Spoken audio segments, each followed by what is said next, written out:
O mga bobong DDS, nandito na naman ako. Palagi ko narinig sa inyo yung bangag, bayaran. Wala na ba kayong ibang maisip na sasabihin?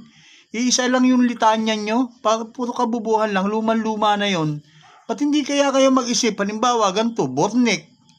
Ganon, di ba? O, bago naman, Bornik ka, di ba? Tulad nito, ito, meron akong bago naisip na tawag sa inyo, mga utak luga kayo. Di ba? Yung mga ganon. Kasi napakatagal na nung yung bangag, luman-luma na, wala na ba kayong maisip na iba? O talaga lang mga tanga kayo, no? Hindi ko malaman sa inyo kung ano yung mga pumapasok sa utak nyo. May isipin mo, magnanakaw, di ba? Wala na bang ibang yung katulad yung mamamatay tao, di ba? Iba naman, di ba? O rapist, manyakis, ibang salita naman. Para hindi kayo naging talagang utu-uto. Utu-uto na kayo niyan. Sige, mga utak luga. Magpakasaya kayo sa mga sarili nyo, ha?